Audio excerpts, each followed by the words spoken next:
Je crois pouvoir vous dire que je paie beaucoup d'impôts. La priorité, c'est la réduction des déficits. Il faut absolument que l'État réduise son train de vie. La détermination du gouvernement, elle est intacte. Et nous réduirons le déficit, voire mieux. Quand les banquiers privés disent aujourd'hui, ah, aujourd'hui la dette c'est un problème public.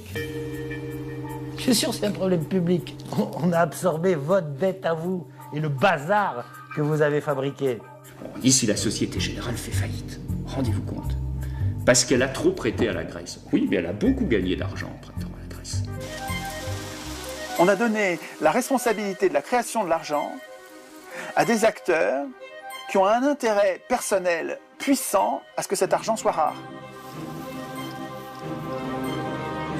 Pour tenir à la gorge cet État, pour le prendre à la gorge, rien de mieux que l'endetter. Tu l'endettes et tu lui interdis de créer la monnaie, tu l'étrangles. On commence par vous prêter de l'argent, et puis après vous ne pouvez pas rembourser, on augmente les taux, et à la fin on vous prend votre chemise. J'ai du mal à penser que lorsqu'on a mis en place ces politiques publiques, on n'ait pas réfléchi à l'époque à qui allaient être les perdants, qui allaient être les gagnants. 225 personnes qui ont l'équivalent du revenu de 2,5 milliards d'êtres humains, la monnaie n'est plus au service de l'échange. C'est de l'argent qui est au service de la domination.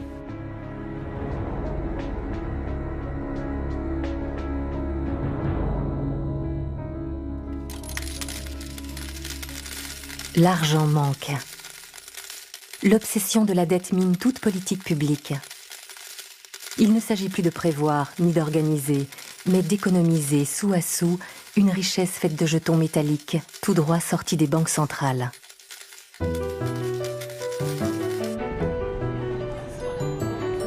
Chaque année, plus d'un tiers des dépenses de l'État va au remboursement de la dette. Premier poste budgétaire, le remboursement des intérêts et du capital représente 3 fois le budget consacré à l'enseignement scolaire, 8 fois celui consacré au travail et à l'emploi.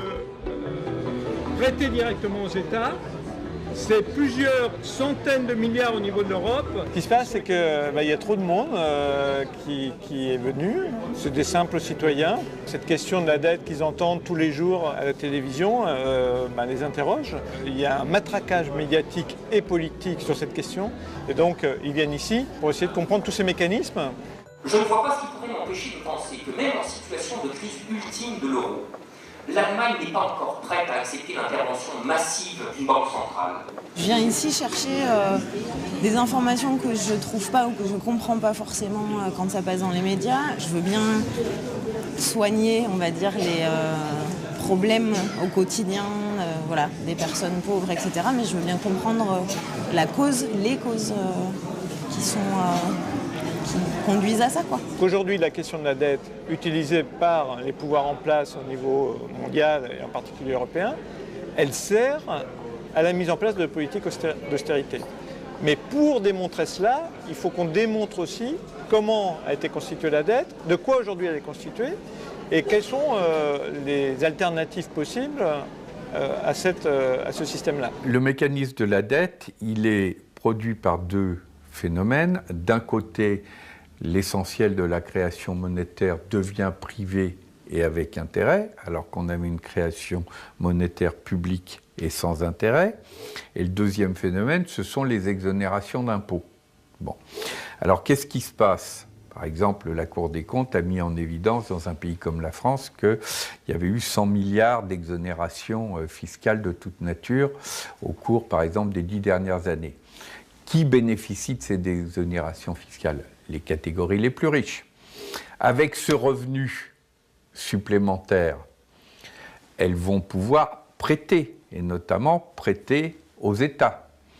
Donc elles payent moins d'impôts, elles gagnent une première fois, et avec ce supplément de revenus, elles vont pouvoir prêter notamment aux États, et elles vont recevoir les intérêts de la dette. Donc elles gagnent 2 fois. Les catégories les plus modestes, c'est le contraire, c'est la double peine. Elles ont perdu une première fois parce que moins d'impôts, ça veut dire moins de services publics, moins de transferts sociaux. Elles ont perdu une première fois. Et elles perdent une deuxième fois parce qu'il faut aller payer les intérêts de la dette. comme contribuable, et à ce moment-là, elle paye une deuxième fois. Donc le mécanisme de l'endettement est en fait un mécanisme qui creuse les inégalités. Aux côtés de Attac, le collectif pour l'annulation des dettes du tiers-monde participe aux audits de ces dettes contractées par les pays pauvres aux dépens de leur population. Forte de son expertise, l'ONG attire aujourd'hui l'attention sur les points communs entre dette du tiers-monde et dette des pays d'Europe. Le premier point commun, c'est les détenteurs de cette dette. Parce qu'on s'aperçoit de manière générale, de manière globale, que ce sont ces fameux marchés financiers, donc ces banques privées, ces fonds d'investissement, ces compagnies d'assurance, qui possèdent la dette de nos États au nord et la dette des pays du sud. Donc les créanciers sont les mêmes. Et le deuxième point commun qui est absolument frappant aujourd'hui, c'est les mêmes mesures que les gouvernements ont dû appliquer à la lettre sous surveillance du FMI et de la Banque mondiale, c'est-à-dire privatisation, licenciement dans la fonction publique. Donc là, ça nous ramène complètement à la situation qu'on vit actuellement dans les pays du Nord et qui, à chaque fois, est légitimée par cette dette. Donc on n'a pas le choix, cette dette est là, donc il faudrait appliquer ces mesures d'austérité.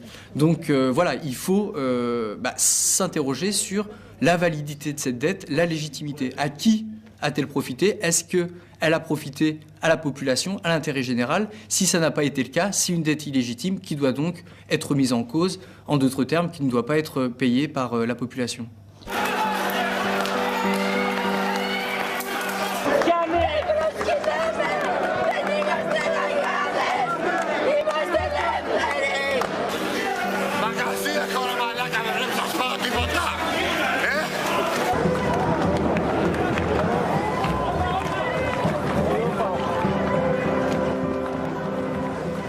On n'a pas encore réglé le problème grec. Parce que Mme Merkel voulait que les banquiers privés prennent leur part, parce que la Banque centrale européenne ne voulait pas y mettre la main. Et le problème grec, qui n'est pas au départ un énorme problème par rapport à l'ensemble de la zone euro et a fortiori de l'Union européenne, est devenu un problème politique maintenant. Je pense que la crise grecque a pris cette ampleur, d'une certaine manière, à cause, pas seulement de la BCE, à cause des autorités de l'Union européenne, de la gouvernance de la zone euro. Parce que qu'est-ce qu'on a découvert à ce moment-là? En cas de difficulté financière d'un pays, les autres ne peuvent pas venir à son secours. Et que ce pays doit gérer ses dettes ou ses problèmes tout seul. C'est la clause de non-solidarité. Bien. Quelle est la logique de cette clause de non-solidarité? Elle a été largement imposée par l'Allemagne. C'est l'idée qu'il ne faut pas encourager les pays à être dépensiers, donc on inscrit dans la Constitution qu'il n'y aura pas de solidarité à leur égard. Cette interdiction de mettre la Banque centrale au service des États a été inscrite dans le traité de Maastricht signé en 1992. C'est l'article 104. Il est interdit à la BCE et aux banques centrales des États membres d'accorder des découverts ou tout autre type de crédit aux institutions ou organes de la communauté. Un des travers de ce traité, c'est de mettre les dettes publiques dans la main des marchés financiers. C'est de dire, de toute façon, il faudra que vous passiez par les marchés financiers parce que vous ne pouvez pas vous financer autrement. La Banque centrale ne vous achètera pas vos titres. Jamais. La Banque centrale prête aux banques privées à 0% ou à 0,5%, qui prête ensuite aux États à 3, 4 ou 20% à la Grèce. C'est un choix politique de dire les États peuvent ou pas emprunter auprès de leur banque centrale, donc peuvent ou pas créer la monnaie. C'est un choix politique. On n'est pas obligé de faire ça, on n'est pas obligé, on fait ce qu'on veut. Pourquoi est-ce qu'on décide que l'État devra emprunter auprès des plus riches, auprès de ceux qui ont de l'argent, et donc leur payer un intérêt quand il aura besoin d'argent? Qui y a intérêt? Pour comprendre un crime, essayez de chercher à qui il profite. Qui a intérêt à l'article 104 de Maastricht? Pas fait ça pour rien. Il y a une idéologie là derrière. Et l'idéologie, c'est que c'est les marchés qui peuvent discipliner les États. C'est-à-dire, sachant que les États devront, pour leur financement, passer par les marchés, et que les marchés ont le gros bâton de dire taux d'intérêt à 18% ou on ne vous finance pas, d'accord, on se dit, ah, ça va discipliner les États. Le taux d'intérêt est la punition. Elle est infligée par les agences de notation qui, à travers leurs notes, montrent leurs préférences. Quand les Grecs proposent un référendum sur la dette en 2011, leur note est baissée. Les licenciements dans la fonction publique ou la privatisation des services publics sont, eux, interprétés comme des signes positifs. Si la dette submerge un État, il doit payer davantage. Il n'y aurait pas d'autre alternative.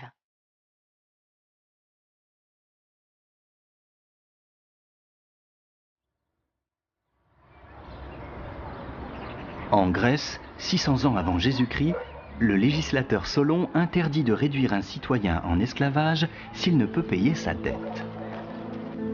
Un acte fondateur des premières démocraties athéniennes.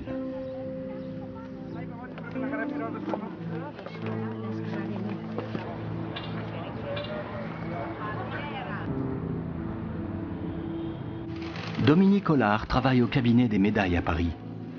Pour ce spécialiste de l'Antiquité, les crises monétaires sont fréquentes au cours de l'histoire. Mais la situation actuelle est un peu curieuse. La Grèce, en tant que pays, devrait de l'argent à l'Allemagne, à l'Angleterre, à l'Union européenne, au Japon. Non, elle doit de l'argent à des banques privées qui lui ont prêté de l'argent à des taux qui peuvent être considérés comme quasiment usuraires, argent que ces banques n'avaient pas, mais qu'elles ont pu prêter en empruntant à des taux très bas sur de la finance publique mis à leur disposition par les États européens. Vous voulez dire que ce sont les États qui ont financé les banques privées, qui ont refinancé les États derrière? Absolument. Par rapport à la crise actuelle, là où un Romain sera extrêmement surpris, ou un empereur, ou même un banquier romain, c'est le fait que les États entiers, et des empires entiers, parce que les États-Unis, par exemple, sont à la taille d'un empire, soient désormais, ne soient plus maîtres réellement de l'outil monétaire. Cette chute, cette perte de la main publique, de la res publica, de l'État, sur le contrôle des flux, je crois que c'est ce qui est le plus incompréhensible pour un homme de l'Antiquité s'il voyait ça de nos jours. C'est-à-dire qu'en fait, qu'en dernière analyse, ce soit un groupe mystérieux d'investisseurs sans visage qui puissent ruiner une économie sans que l'État, avec sa majesté d'État, puisse y faire quoi que ce soit. En dernière analyse, quoi qu'il se passe, et quelles que soient les contraintes externes ou internes, le dernier mot revenait à la puissance publique.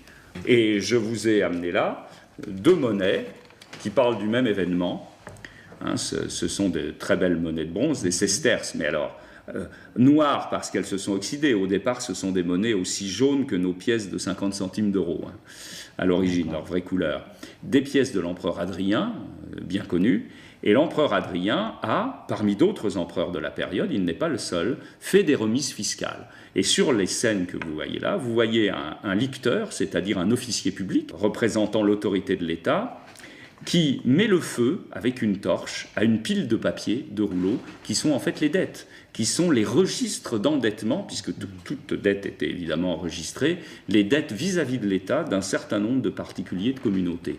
Là, vous avez la scène, vous voyez juste le licteur mettre le feu au registre de dettes, et là, vous avez le même licteur qui met le feu au registre de dettes, avec de l'autre côté des citoyens enthousiastes qui acclament évidemment cette action de remise fiscale. Une inscription nous a permis de savoir, indépendamment de ces monnaies, que c'est la somme de 900 millions de sesterces, qui est quand même une somme assez conséquente qui a été annulée.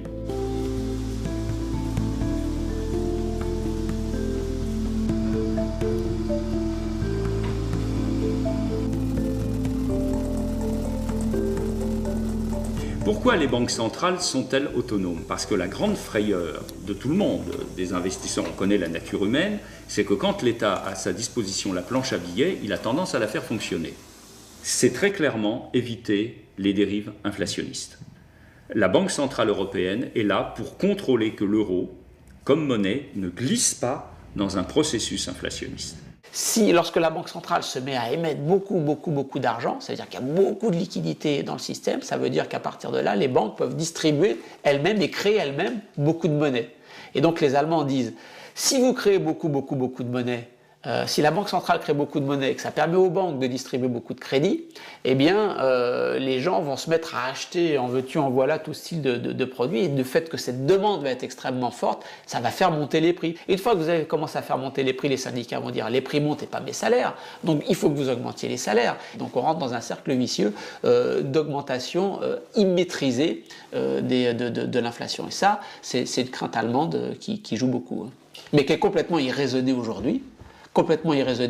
Parce que compte tenu du faible niveau de croissance qu'il y a aujourd'hui en Europe, il n'y a absolument aucun risque d'inflation. Député européen, l'écologiste Pascal Canfin est confronté quotidiennement au dogme de l'orthodoxie monétaire, défendu par les experts de l'Union. Leur analyse, c'est que le contrôle de l'inflation, par tous les moyens, c'est la clé d'une société démocratique. Et donc, pour faire ça, il ne faut pas laisser aux États la possibilité de manipuler les prix. Donc, une banque centrale indépendante qui a comme objectif unique la limitation du taux d'inflation, sachant qu'aux États-Unis, non seulement elle n'est pas indépendante, mais qu'elle a deux objectifs, la croissance et l'inflation. Donc on est dans un cas européen qui est atypique au niveau mondial. C'est vraiment la duplication du cas allemand.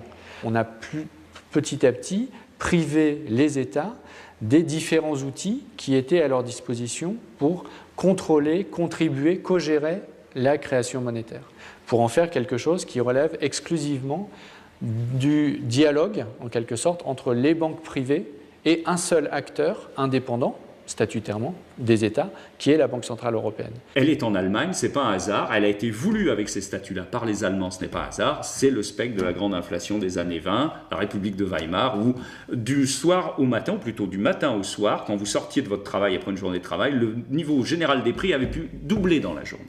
Il fallait, vous connaissez les images, les gens qui allaient chercher les denrées dans les magasins, chez les commerçants, avec des brouettes remplies de billets de banque, les billets de 1 million, puis 10 millions, puis 100 millions, puis 1 milliard, 10 milliards de marques, etc. La fuite accélérée devant la monnaie.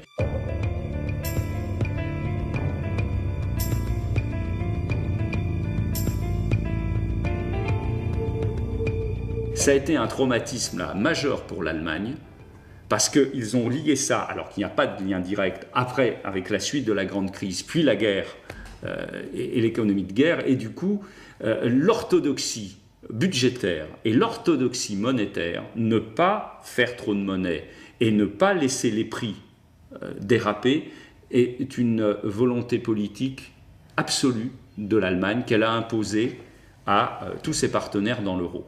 Ça a surtout conditionné la façon dont l'Allemagne a voulu gérer cette crise de la dette publique européenne, hein. Elle l'a fait avec ce souvenir, effectivement, de à chaque fois qu'on crée trop de monnaie, ça se finit toujours dans l'inflation.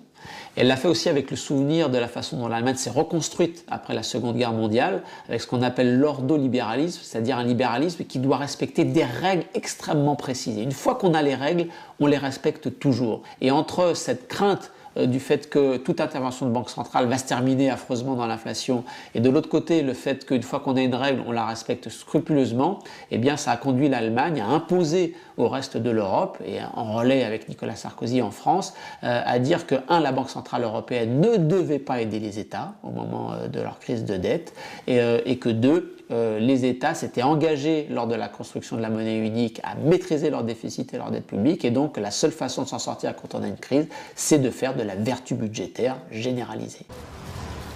En 2010, embourbée dans la crise de sa dette, la Grèce perd peu à peu la main sur les décisions politiques. Sommet après sommet, réunion après réunion, elle se retrouve soumise aux diktats financiers imposés par l'Europe. Yet both the government and the Greek people are absolutely determined to change the path for Greece, to make the path one of stability and growth. Only yesterday we took very strong measures, an adjustment package with a majority in Parliament, showing the will to move forward. And we are determined to move forward. Thank you.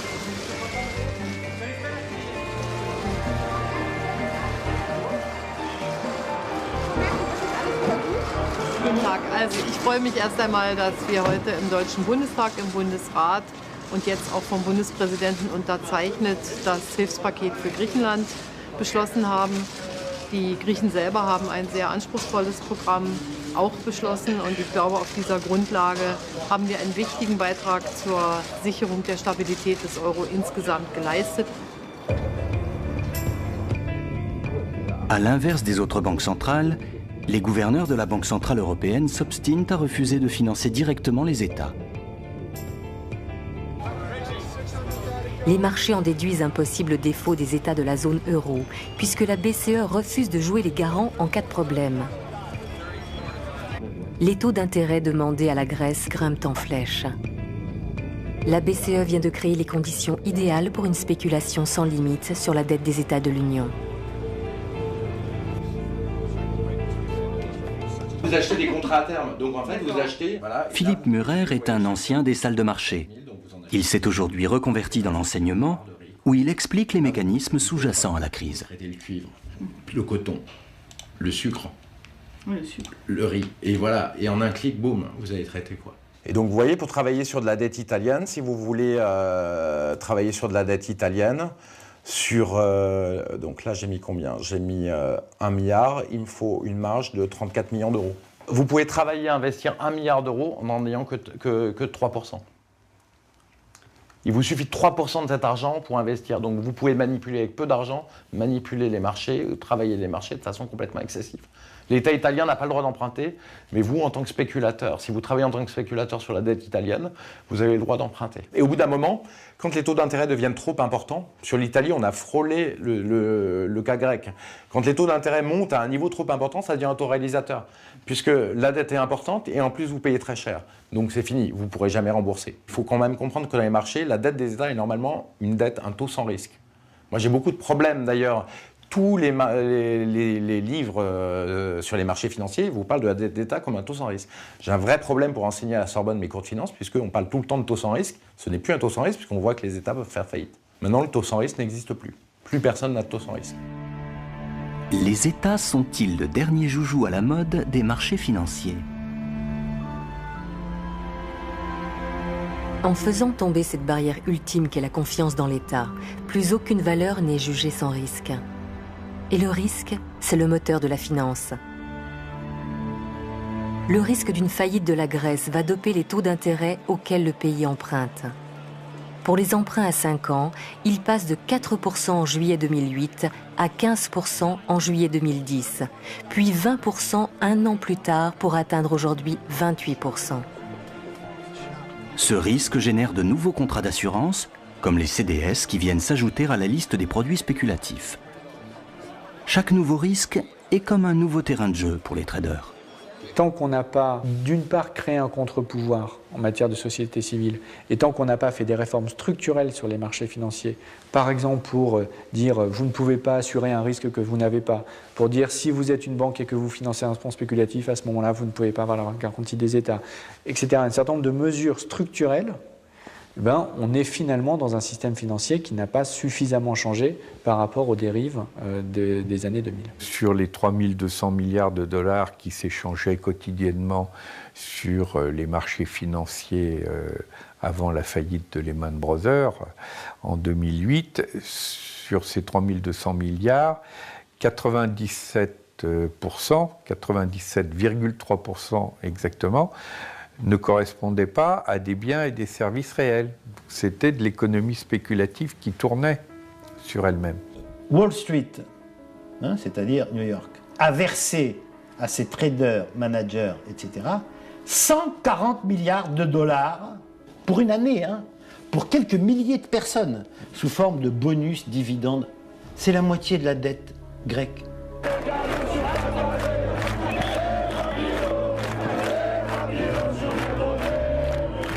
Et ce qu'on a développé, c'est ce qu'on peut appeler la planche à billets privée. Et les excès de la planche à billets privée ont été encore bien pires que les excès de la planche à billets publique.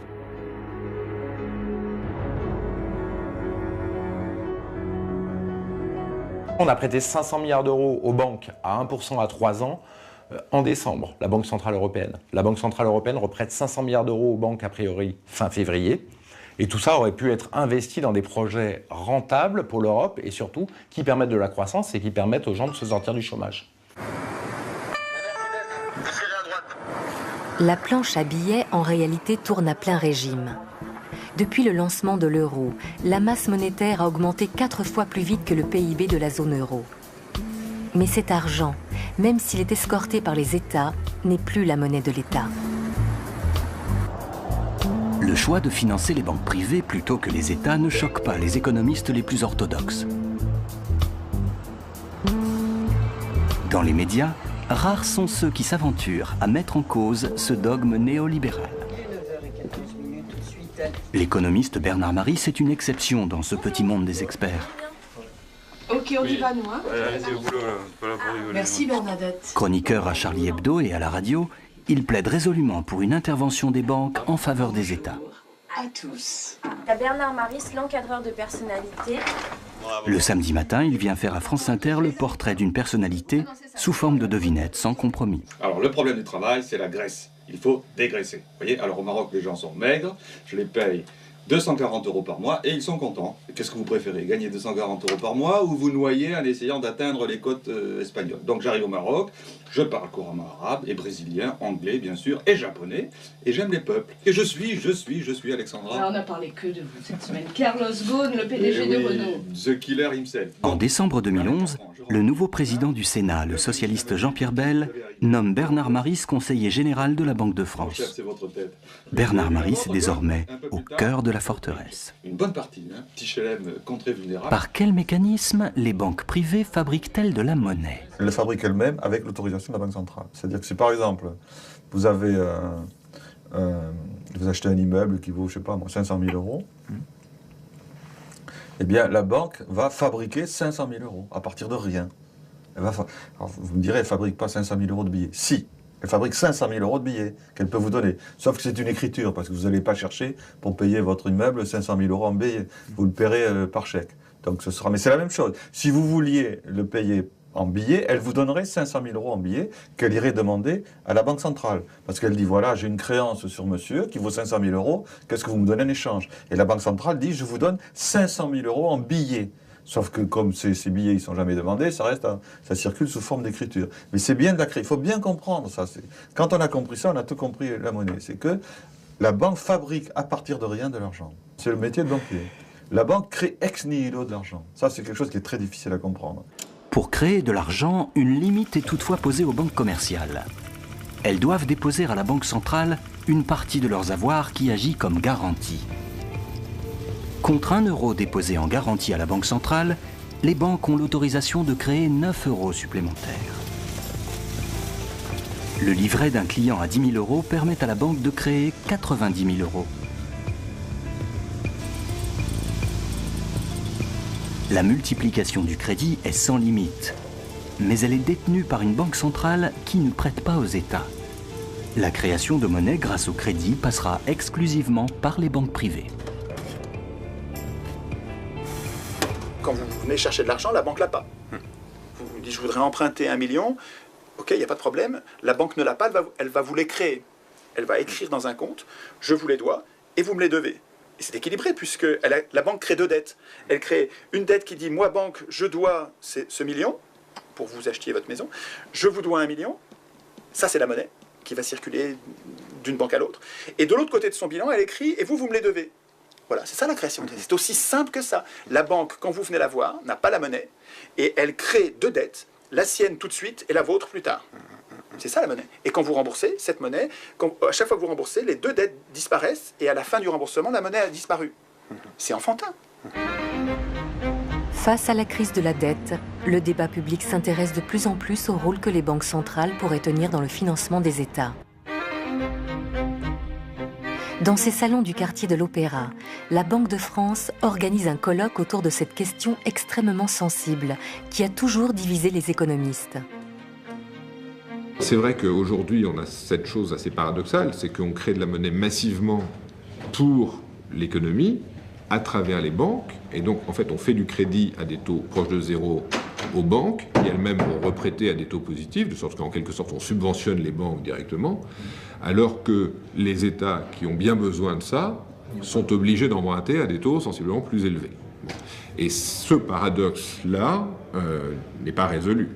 Et très clairement, on pourrait imaginer que les banques puissent être contraintes, par exemple, à prêter aux États dans des proportions de ce qu'elles font à l'échelle de l'ensemble de l'économie. L'intervention des banques centrales en faveur des États est interdite par les traités européens. Alors, le retour à une monnaie nationale sous l'égide de la Banque de France remettrait-elle la création monétaire dans la main de l'État ? En réalité, depuis sa création, la Banque de France n'a cessé de lutter pour son indépendance. Les premiers faits remontent à 1799. 3 mois après le coup d'État du général Bonaparte, un groupe d'hommes d'affaires français mené par le banquier suisse Jean-Frédéric Pergaud demande à voir l'empereur. Il sollicite l'autorisation de créer une banque d'envergure nationale. C'est une date, vous savez, le 6 février 1800. C'est la date pratiquement de la création de la Banque de France.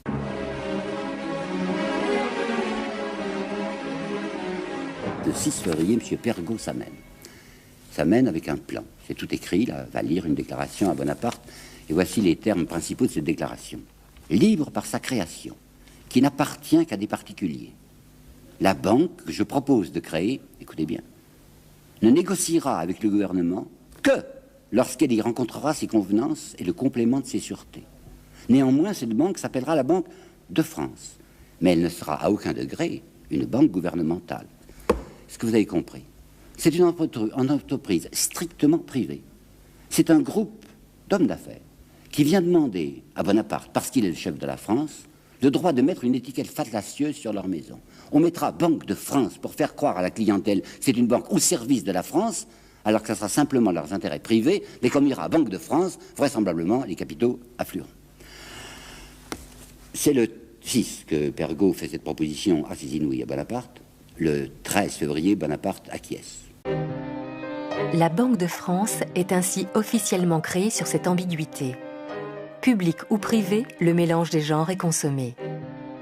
Au XIXe siècle, le principe c'était que la Banque de France était indépendante, mais elle avait des missions de service public qui lui étaient en quelque sorte confiées et qui se traduisaient par le fait que le gouverneur était nommé par l'État. Mais les décisions étaient prises par des banquiers privés qui siégeaient à ce qui était le conseil d'administration de la banque, qui se réunissaient toutes les semaines et qui prenaient toutes les décisions importantes. Donc la banque était indépendante et elle ne prêtait pas d'argent à l'État, etc. En 1914, il y a un choc majeur, c'est qu'il y a une guerre, on est sur le point de perdre la guerre, et face à cette situation majeure, la Banque de France se met à prêter, pas directement à l'État, mais en fait de plus en plus directement à l'État, et elle prête des quantités très très importantes. Et à la fin de la guerre, elle va continuer à payer pour la reconstruction, etc., de sorte qu'on va avoir en 10 ans, 1914-1924 à peu près, multiplié par 10 la circulation monétaire de la Banque de France, les prix ont été multipliés par 5, et les rentiers qui étaient l'assise de la société bourgeoise de la fin du XIXe siècle sont tous ruinés. Pour la banque, c'en est trop. D'autant que le gouvernement Herriot du cartel des gauches a l'intention de combler le déficit qui perdure en augmentant les impôts. La Banque de France cherche à stabiliser la monnaie. Le gouvernement est d'accord avec cette politique, mais considère que la manière de le faire, c'est d'augmenter fortement les impôts pour que le budget soit équilibré et que par conséquent, il n'y ait plus besoin d'emprunter à la Banque de France. Ce qui est complètement raisonnable. Le problème, c'est de savoir quels impôts on augmente. Évidemment, les régents de la Banque de France n'ont pas les mêmes idées sur les impôts qu'il faut augmenter que le gouvernement de gauche. Et surtout, ils menacent de faire encore plus grave que d'augmenter les impôts sur le revenu, ils menacent de taxer le capital. Et ils menacent de taxer le capital à des taux qui sont beaucoup plus élevés que ceux de l'impôt sur la fortune aujourd'hui, parce qu'ils pensent qu'en gros, il faut prendre une partie du capital, pas juste taxer les revenus du capital implicitement. Il faut prendre une partie du capital, et puis après, ce sera fini. Et ça, c'est absolument hors de question pour les détenteurs du capital qui disent « mais non, il faut augmenter la TVA, parce que la TVA, tout le monde la paye, mais ce sera presque rien pour chacun, et donc ce sera fini. » On connaît, c'est les mêmes questions toujours. Le milieu des affaires et de la finance organise la riposte. Les bons du Trésor, qui alimentent le budget de l'État, sont victimes d'un boycott. Herriot dira qu'il s'est heurté au mur de l'argent. Le gouvernement Herriot, il est piégé parce que la dette à court terme, la dette flottante, est tellement importante que le simple fait que les gens cessent de renouveler la dette flottante suffit à mettre le gouvernement au bord de la faillite. Et comme il est au bord de la faillite, il est obligé d'aller voir la Banque de France. Et la Banque de France lui dit « Vous voyez que vous ne pouvez pas vous passer de nous ». Et à ce moment-là, politiquement, il est fini, il se casse la figure et le gouvernement change. Pour le Front populaire, arrivé au pouvoir en 1936, le statut privé de la Banque de France est incompatible avec l'intérêt général. La loi du 24 juillet 1936 en modifie les statuts. Les administrateurs de la banque ne seront plus nommés par les actionnaires privés, mais par le gouvernement.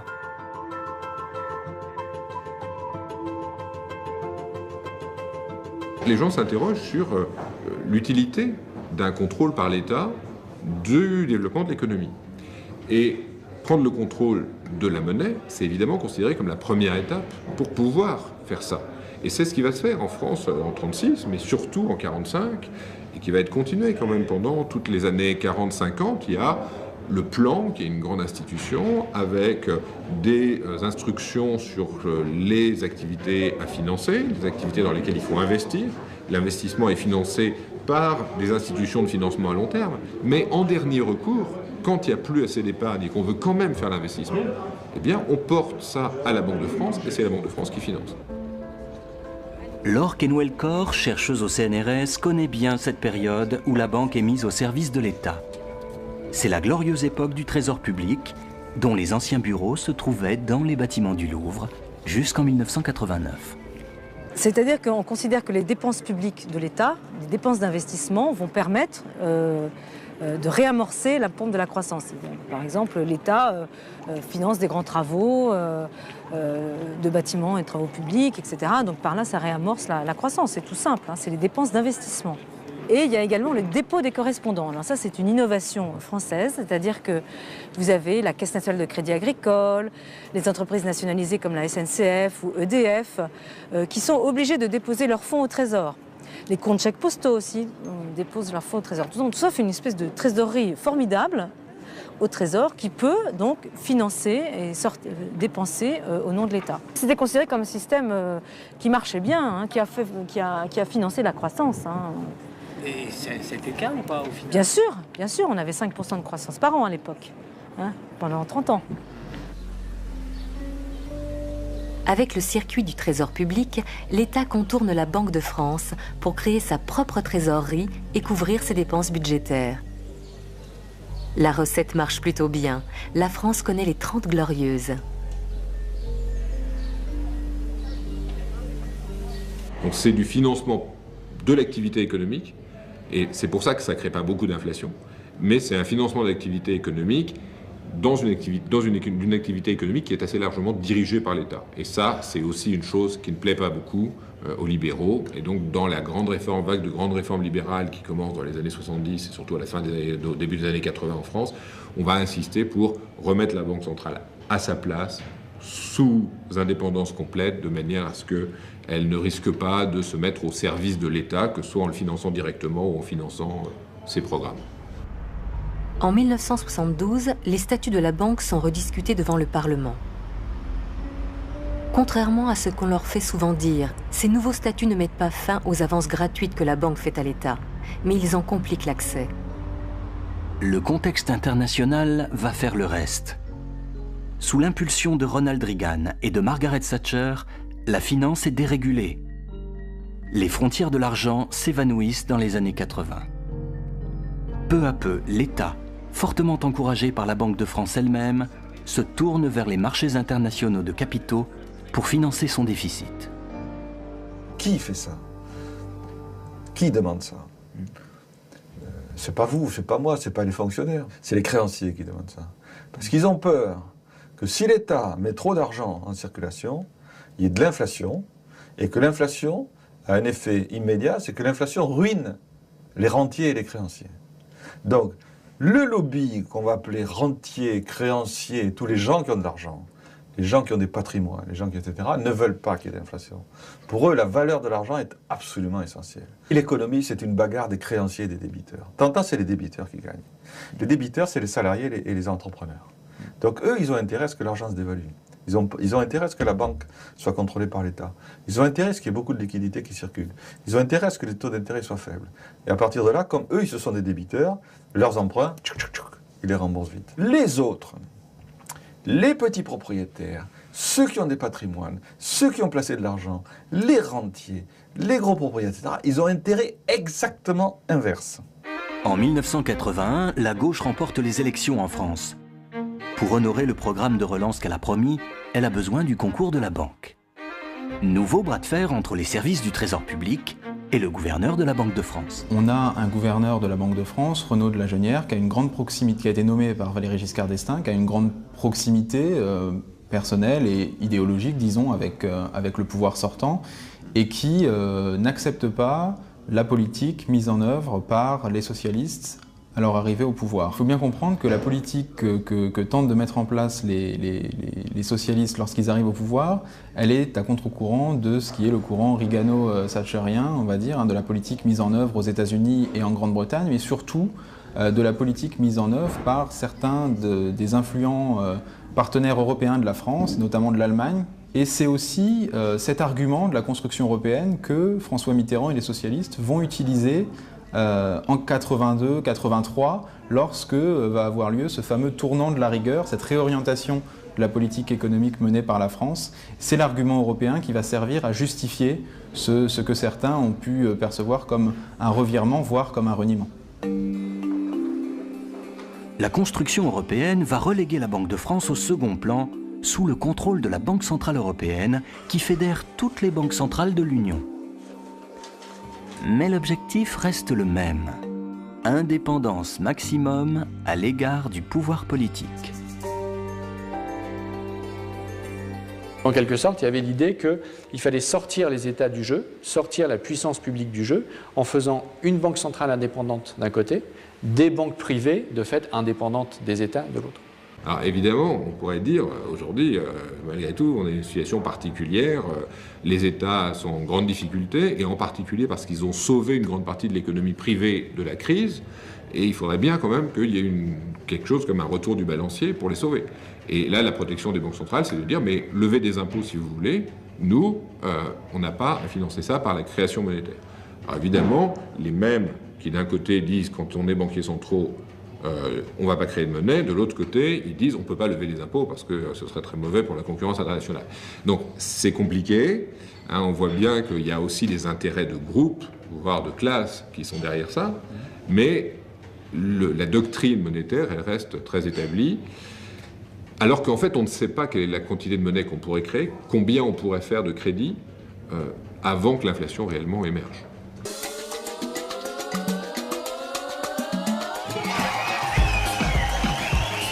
Prêter aux États est un mécanisme dans lequel la BCE refuse d'entrer, de peur d'y laisser sa monnaie.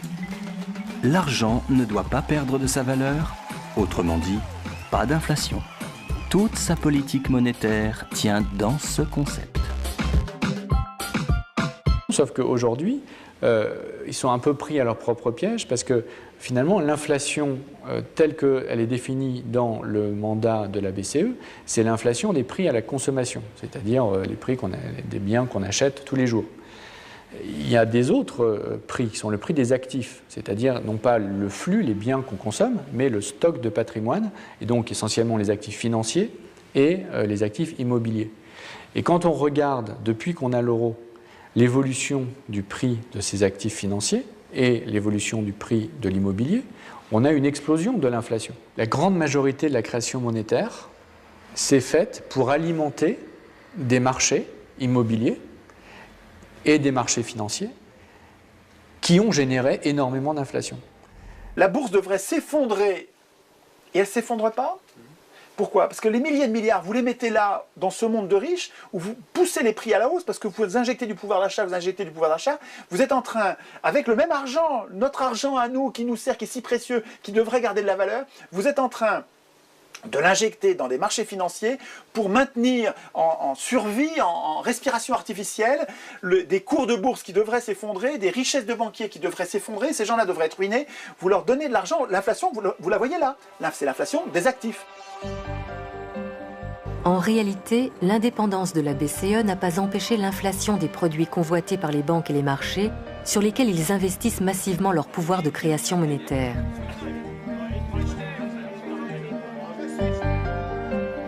Ces masses de monnaie virtuelle, scripturales comme on l'appelle, constituent une sorte de nuage de crédit qui se dilate et se contracte en permanence et sur lesquels les banques centrales n'ont aucun pouvoir.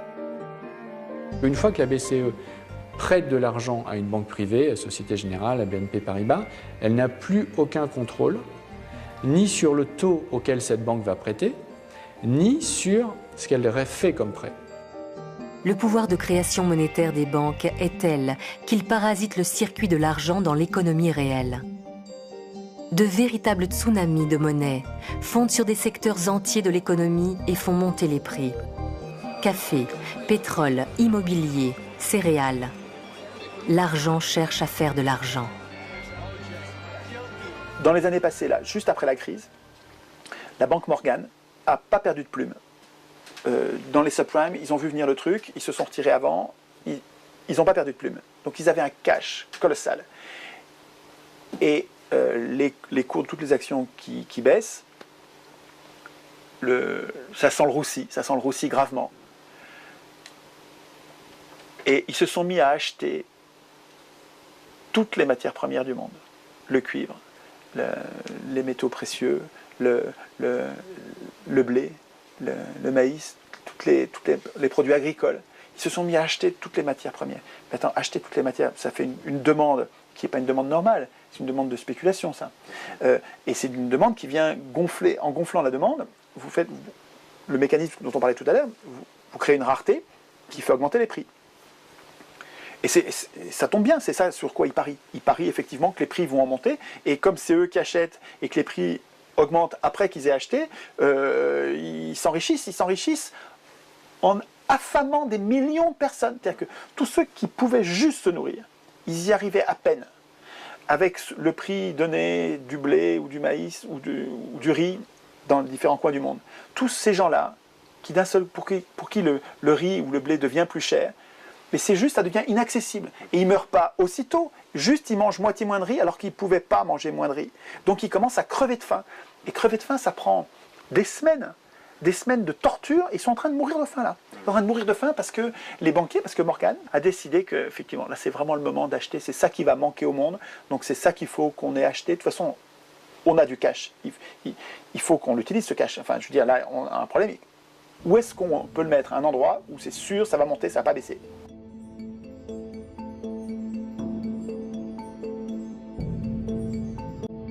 Comment sortir de ce piège dans lequel l'argent nous enferme?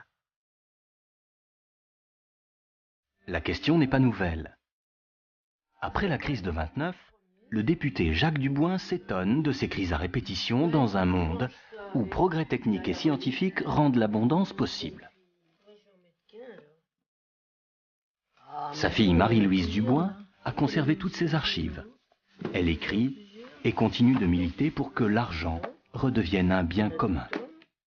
Ce qu'on appelle la crise. Et ça date de 1933.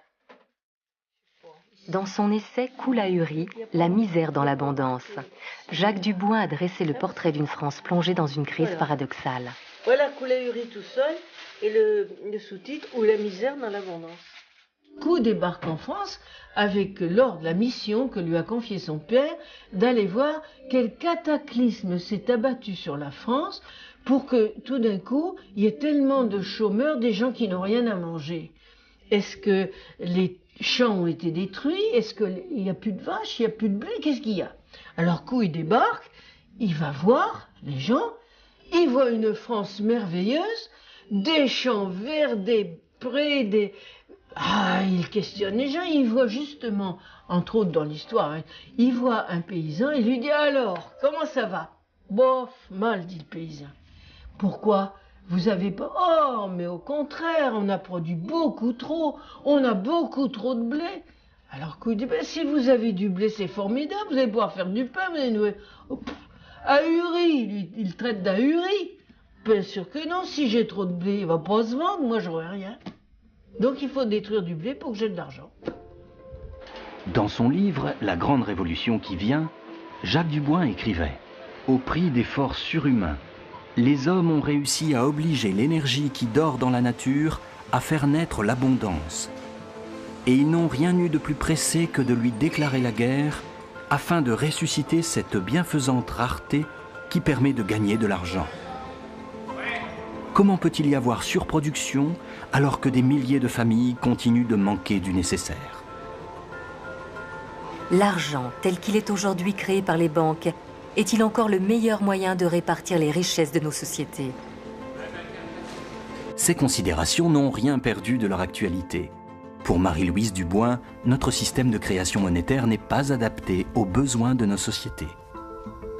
La banque a un raisonnement, un objectif, des critères, le rendement que ça rapporte. Que ce soit une collectivité locale, un individu ou maintenant un État, mais ce n'est pas son problème. Son seul problème, c'est que si elle crée de l'argent, j'allais dire si elle prête, parce que le mot est un peu ambigu, si elle crée de l'argent pour un client, c'est pour que ça lui rapporte. Si vous venez dire, je veux créer, oh, je vois dans mon entourage des gens qui sont seuls, il faudrait un bâtiment bien fait, avec de l'air autour, du personnel un peu compétent, qui sache les aider. Alors peut-être qu'avec le temps, je pourrais vous rembourser, mais pas très vite. Et puis les intérêts, faudrait pas... Alors le banquier lui dit, arrêtez, ça m'intéresse pas. Qui décide de ce qu'on va faire? Mais ce sont les investisseurs, ce sont les gens qui ont l'argent et qui vont décider où ils le mettent. Et ils ne le mettent pas en fonction des besoins. Si demain on fait du bio, on n'en fait pas. Si demain on fait, je sais pas moi, des énergies renouvelables ou pas, c'est uniquement si la banque a décidé que c'était rentable.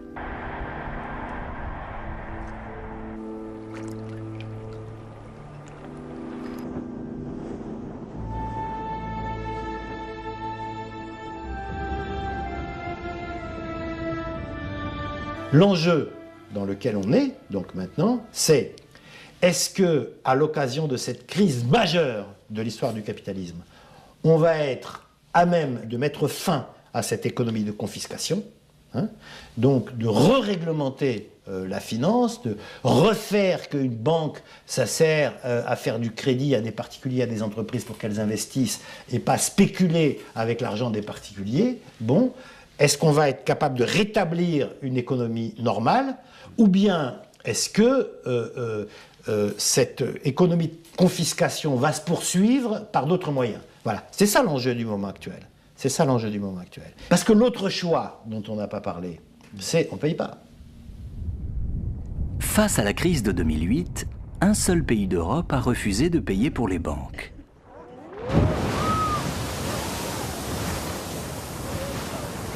L'Islande.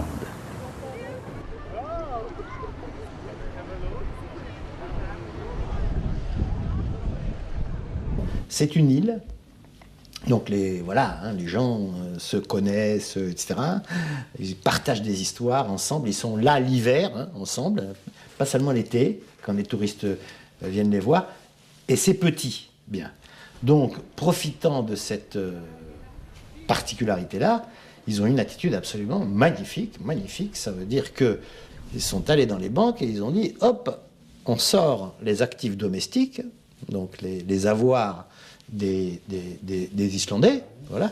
Tout ce qui est actifs étrangers, tout ce qui est activité spéculative, tout ce qui est ce avec quoi les gens se sont gavés pendant des années, terminé, on fait défaut. Suite à la crise des subprimes, la banque privée islandaise iSave et sa maison mère Landbanski doivent rembourser 4 milliards de dollars à des clients hollandais et britanniques. Le gouvernement annonce qu'il prendra en charge cette dette privée.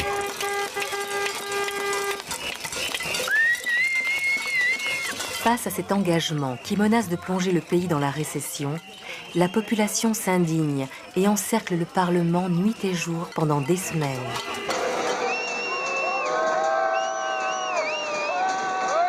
Cette résistance de la population islandaise plonge la communauté financière dans la consternation.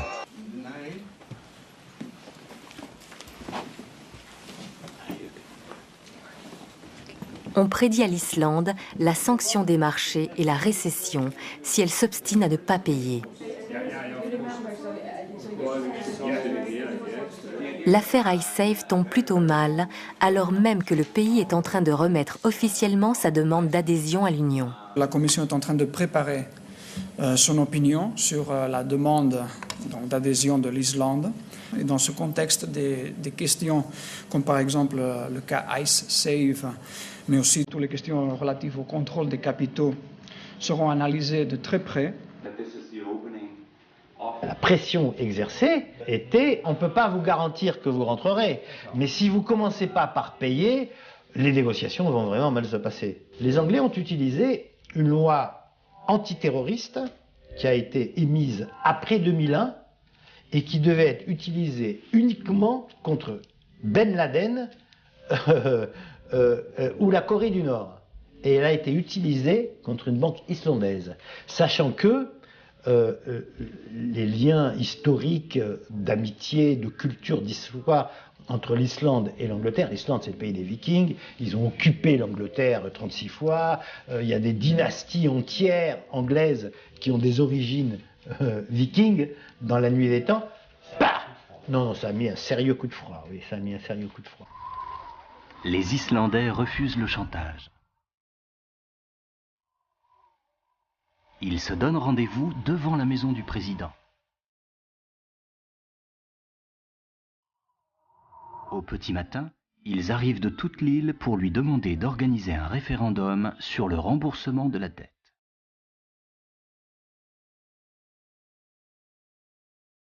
Ils apportent au président une pétition signée par un quart de la population.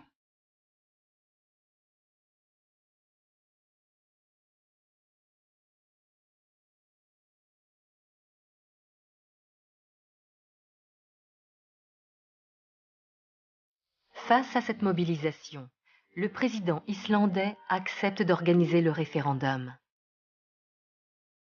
Le 6 mars 2010, les Islandais votent à 93% contre un remboursement de la dette privée avec de l'argent public.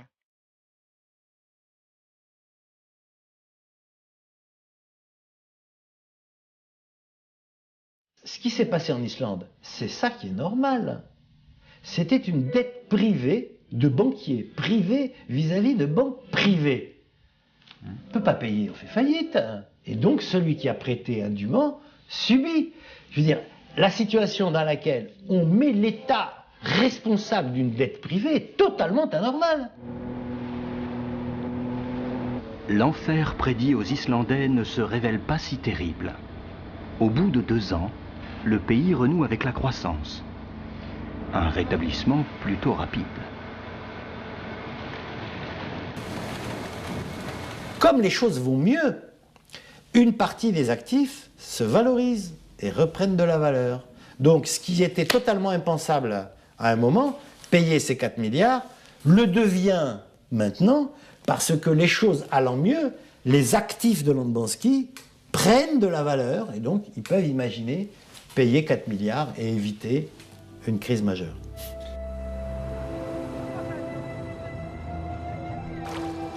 En protégeant l'argent public, les Islandais ont sauvé leur petite île.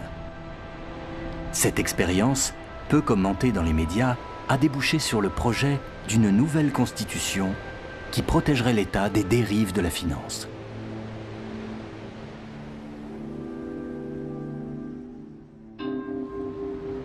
Quelle place tiendrait l'argent dans une société idéale ?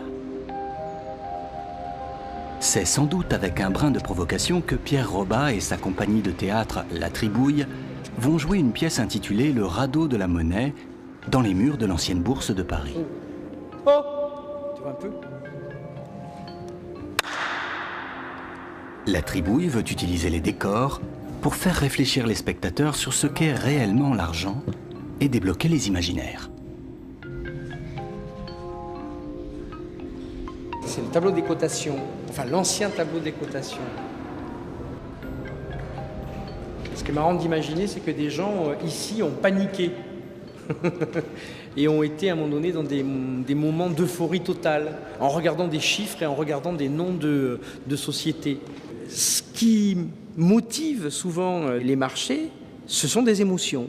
Ça peut être la peur, la panique, l'euphorie, des choses qui sont totalement irrationnelles. On est tous chargés d'émotions et ces gens-là qui nous parlent de règles, de choses bien établies, eux aussi sont chargés d'émotions. Et que donc ça joue sur les marchés. Donc on peut très bien, nous aussi, construire des règles, participer de manière démocratique à des choix sur la monnaie, sur les banques centrales, sur l'émission de monnaie, etc. etc. quoi. Le radeau de la monnaie met en scène un spectateur qui veut payer son billet d'entrée avec une caisse de pommes. J'aime ce tintement. Ça teinte comme un appel. Hop là.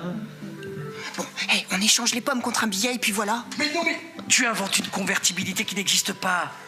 On ne vit pas sur la planète Mars. Non. Les règles du jeu monétaire sont valables pour tout le monde. Ça vaut combien un kilo de pommes? Non, pas question de convertir. On n'est pas à la bourse, mais dans un théâtre. On est tous des experts dans nos propres vies. Donc l'économie, l'environnement, la monnaie, les systèmes d'échange, on doit pouvoir s'en emparer et trouver des outils pour trouver des solutions, voilà, aux problématiques qui se posent aujourd'hui. On réglera le problème que si on comprend. Et si on ne comprend pas l'histoire, on est condamné à la revivre. En fait, notre problème, c'est qu'on est inculte. Le temps de comprendre le réel, il nous faut une vie. Et c'est le moment de mourir. Et à chaque fois, les générations se font enfumer parce qu'elles sont incultes. L'économie, c'est très simple.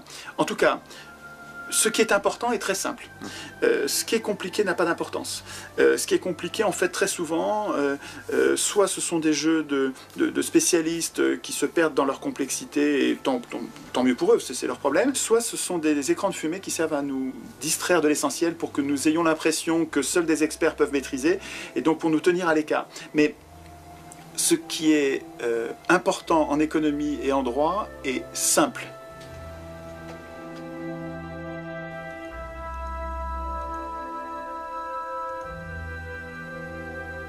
Que les deux grands fondamentaux sans lesquels il n'y aurait pas d'économie possible, c'est d'une part la nature et d'autre part les humains.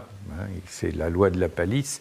Si il n'y a plus d'écosystème vivable, il n'y a pas d'économie, et s'il n'y a plus d'humains, il n'y a pas d'économie non plus. Donc quand on parle des fameux fondamentaux économiques, on devrait dire il n'y a de fondamentaux économiques que pour autant qu'il y a d'abord une préservation des fondamentaux écologiques du côté de la préservation de nos écosystèmes naturels et les fondamentaux humains, anthropologiques, sans lesquels il n'y a pas d'économie possible. Donc la monnaie qui n'est qu'un symbole n'a de sens que si elle garde un lien avec cette réalité qu'elle veut exprimer.